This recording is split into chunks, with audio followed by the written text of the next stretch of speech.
आज मैं आपसे महापवित्र भगवत गीता के बारे में कुछ चर्चा करूंगा, क्योंकि हमारी भगवत गीता थोड़ी कठिन है, उसका हिंदी अनुवाद भी कठिन है। तो एक स्वामी जी थे जिनका मैं भी आपको संक्षिप्त जीवन परिचय दूंगा। उन्होंने उसको बहुत सरल भाषा में लिखा है। जैसे कबीरदास जी के दोहे थे, कबीरदास जी के दोहे जैसे थे, उसी तरह उन्होंने उससे भी सरल भाषा में उसे लिखा है, जिससे साधारण जनमानस भी उसे समझ सके। और बहुत छोटी पुस्तक है, बहुत पतली पुस्तक है, ज़्यादा लंबी नहीं है। आप लोग बोर नहीं होंगे। मैं इसको आपको 2-3 पार्टों में सुनाऊंगा। ये पुस्तक सरल गीता एक सिद्ध संत हुए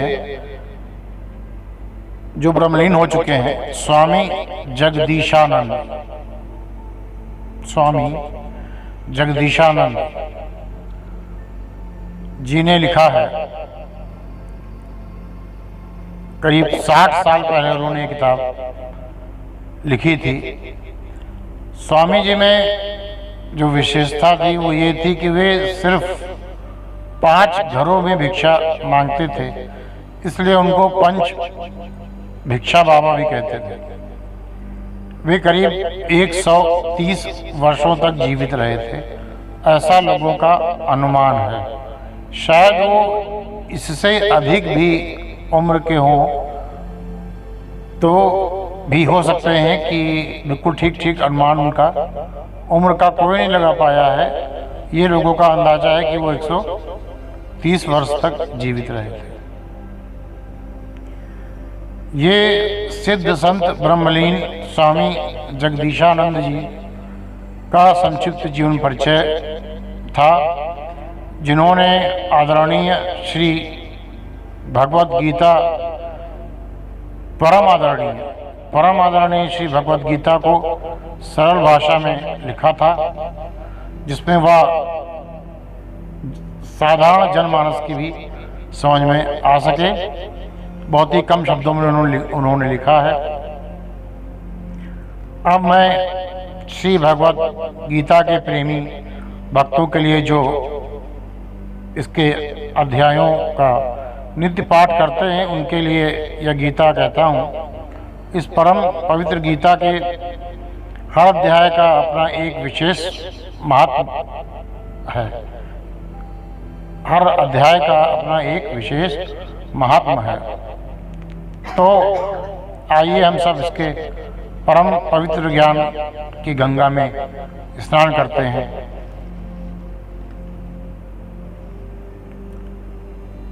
अब हम इससे शुरू करते हैं। इदम शास्त्रम मया प्रोक्तम गुहम वेदार्थ दर्पणम यह पढ़ेत प्रयतो भूत्वा सा गच्छे दृष्णु शाश्वतम। अर्थात मेरे द्वारा कहा हुआ यह गीता शास्त्र वेद के गुण, अर्थ और दर्पण के समान प्रकाशित करने वाला है। जो पवित्र हो, मन इंद्रियों को वश में रखकर इसका पाठ करता है, वह मुझे सनातन देव भगवान विष्णु को प्राप्त होता है। वह मुझे यानी कि सनातन देव भगवान विष्णु को प्राप्त होता है। भगवान विष्णु इस श्लोक में कहते हैं। अब ये गीता का सरल गान की शुरुआत होती है। करेगा जो भक्तों से मेरे इस गीत का ज्ञान, करेगा जो भक्तों से मेरे इस गीता का ज्ञान, मुझे अवश्य प्राप्त वह होगा, यह है मेरी आन। प्रचार करे मेरी गीता का सब लोगों में जोए, उससे प्यारा इस दुनिया में नहीं है मेरा कोई। उससे प्यारा इस दुनिया में नहीं है मेरा कोई। धर्म मुक्ति संवाद को मेरे करे जो निष्दिगान, छूट जाए वह सब पापों से अंत में पावे ज्ञान। धर्म मुक्ति संवाद को मेरे करे जो निष्दिन गान, छूट जाए वह सब पापों से अंत में पावे ज्ञान। श्रद्धा से जो सुनेगा इसको, छोड़ पाप और दोष, नित्य मुक्त हो सब पापों से पावेगा मम लोक, यानी कि मेरा लोक पाएगा। अब पहला श्रीमद् भगवद गीता का पहला अध्याय। धर्म क्षेत्र जो कुरुक्षेत्र में रण इच्छा से जाए, क्या किया कौरव पांडव ने संजय देव बताए। धर्म क्षेत्र जो कुरुक्षेत्र में रण इच्छा से जाए, क्या किया कौरव पांडव ने संजय देव बताए। द्वितीय अध्याय। आत्मा सत अविनाशी है, देह असत का नाश, अंतर इन दोनों को जाने ज्ञान है जिनके पास। आत्मा सत अविनाशी है, देह असत का नाश, अंतर इन दोनों का जाने ज्ञान है जिसके पास। तू आत्मा अजर अमर है, नहीं हाड़ और मांस, शरीर नाश हो जाने पर भी नहीं होता है नाश। पुराना वस्त्र त्याग कर देही, नया पहन लेता जो ले। पुराना वस्त्र त्याग कर देही, नया पहन जो लेत, वैसे जीर्ण शरीर त्याग कर आत्मा नवीन लय लेत। अचिंत्य है अव्यक्त सनातन अविनाशी अविकार, नहीं पैदा होता नहीं मरता कहता वेद पुकार। अधिकार है तेरा कर्म के ऊपर, नहीं फल पर अधिकार, करके कर्म लिप्त नहीं होना यही कर्म का सार। अधिकार है तेरा कर्म के ऊपर, नहीं फल पर अधिकार, यानी कि फल पर अधिकार नहीं है, करके कर्म लिप्त नहीं होना यही कर्म का सार। कर्म करके उसमें लिप्त ना हो जाना यही कर्म का सार है। जब नर तज देता है अपने मन के सारे काम, आत्मा से आत्मा में ही संतुष्ट रहे हरि आन। दुख में जो विचलित नहीं होता, जिसे न सुख की चाह, अच्छी बुरी वस्तु को जिसको तनिक नहीं परवाह। हर्ष खेद जिसको नहीं होता, नहीं क्रोध नहीं काम, कहीं जिसे इसने नहीं है स्थित प्रज्ञ सुजान। उसको आप स्थित प्रज्ञ जानिए। बहुत ही सरल भाषा में है, आप लोग को समझ में आ रहा होगा। कछुआ ज्यों अपने अंगों को भीतर लेत सिकोड़, सब इंद्रियों को वैसे ही तू विषय भोग से मोड़। कछुआ ज्यों अपने अंगों को भीतर लेत सिकोड़, सब इंद्रियों को वैसे ही तू विषय भोग से मोड़। जो इंद्रियों को वश में करके छोड़ राग और द्वेष, विषयों का सेवन करता है उसे न कोई कलेश। आप लोगों को समझ में आ रहा होगा, जिसने गीता पढ़ी होगी तो हिंदी में जो अर्थ लिखा है उसका और भी सरल अनुवाद है ये। अब तृतीय अध्याय। कर्म आरंभ नहीं करने से नहीं कर्म का त्याग, कोई सिद्ध नहीं होता है बिन मन में वैराग। कर्म आरंभ नहीं करने से नहीं कर्म का त्याग, कोई सिद्ध नहीं होता है बिन मन में वैराग। फल की इच्छा छोड़ के मन से करे निरंतर काम, निसंदेह पार्थ पाता वह परम प्रभु का धाम। बुरा भी अपना धर्म भला है, पर का भय की खान। अपना धर्म कभी नहीं छोड़े, चला जाए चाहे प्राण। बुरा भी अपना धर्म भला है, अगर अपना धर्म बुरा भी है तो भला है। पर का भय की खान, पर का धर्म एक भय की खान यानी कि खदान ऐसा है।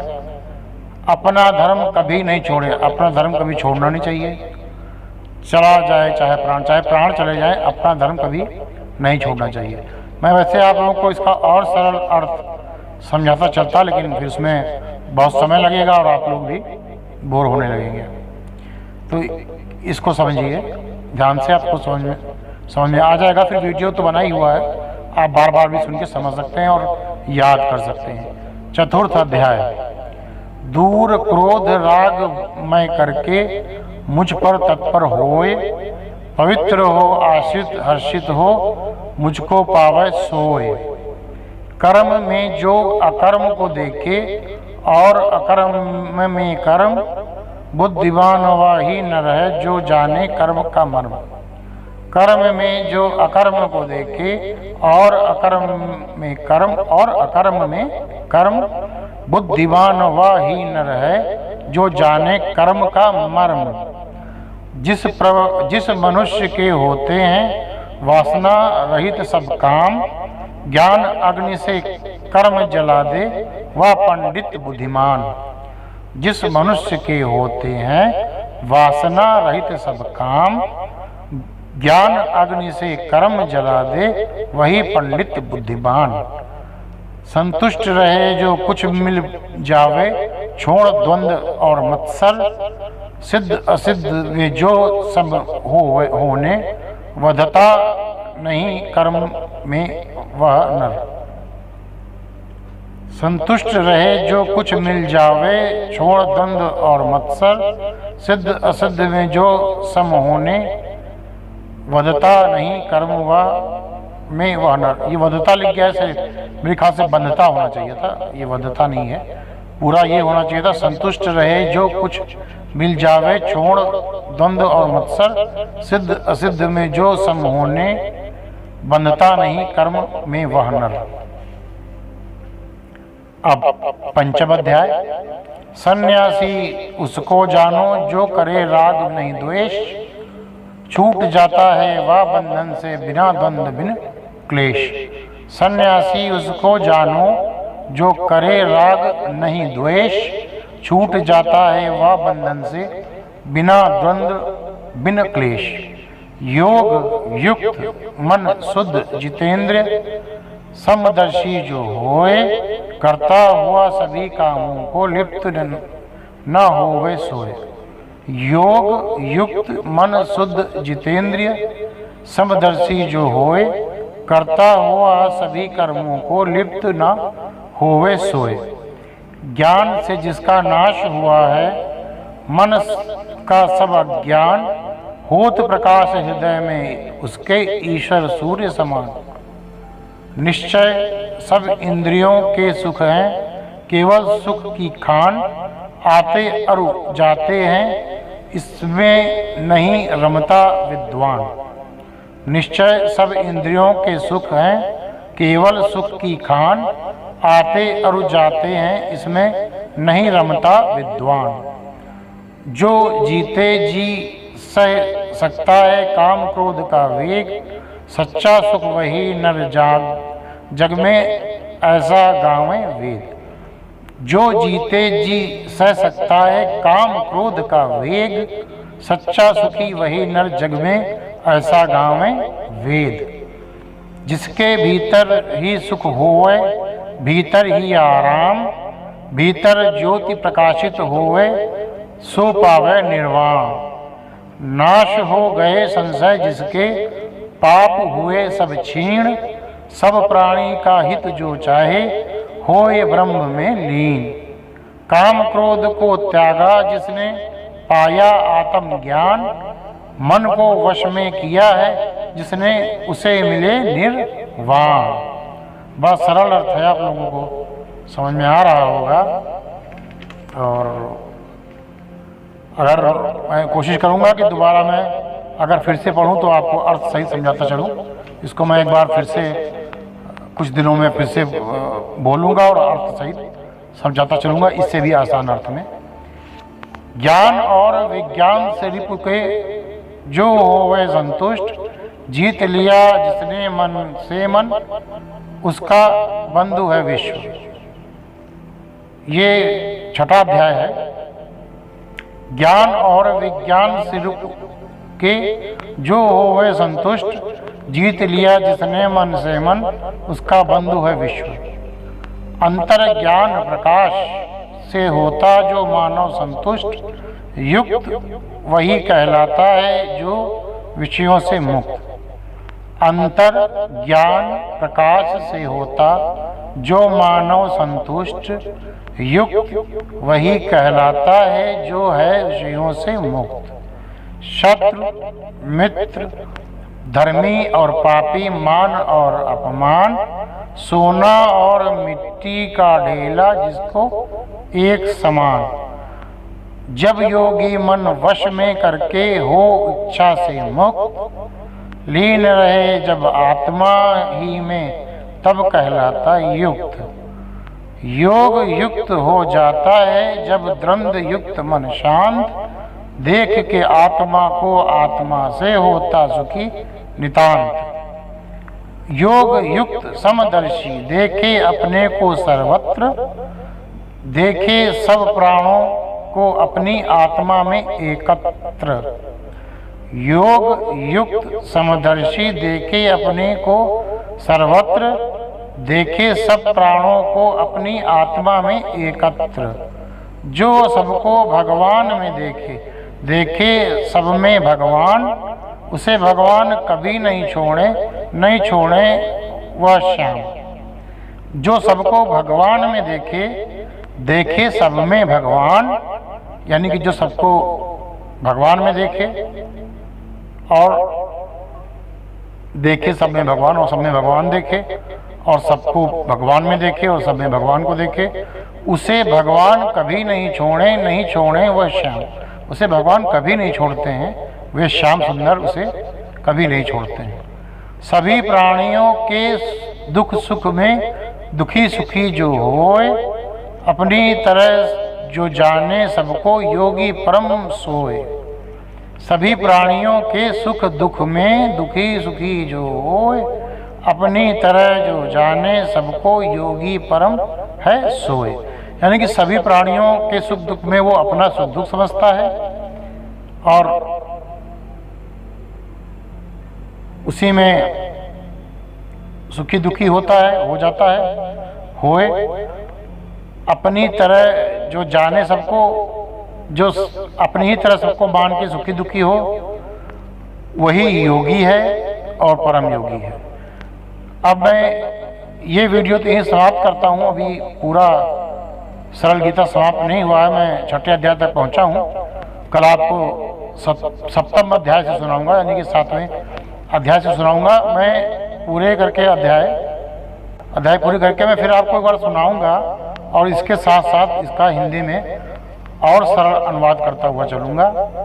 अगर इस पर आप लोगों के व्यू आए, कई व्यू आए, तो मैं ये करूँगा कि इसको और सरल रूप, ये जो मैं पढ़ रहा हूँ इसको और सरल हिंदी में अपनी भाषा में समझाता हुआ चलूँगा। और अगर आपके व्यू नहीं आए तो फिर मैं इसी तरह से सुना के बंद कर दूँगा। तो इस वीडियो में बस इतना ही। मुझे विश्वास है आप लोगों को समझ में आया होगा। बहुत सरल लिखा हुआ है, जैसे कबीरदास जी के दोहे थे उससे भी ज़्यादा सरल भाषा में लिखा हुआ है। तो इस वीडियो में इतना ही। मैं विराम लूँगा और अंत में यही कहूँगा कि जग में एक ही बात करी, जग में एक ही बात खरी, बोलो राम कृष्ण हरि, जय जय राम कृष्ण हरि। धन्यवाद।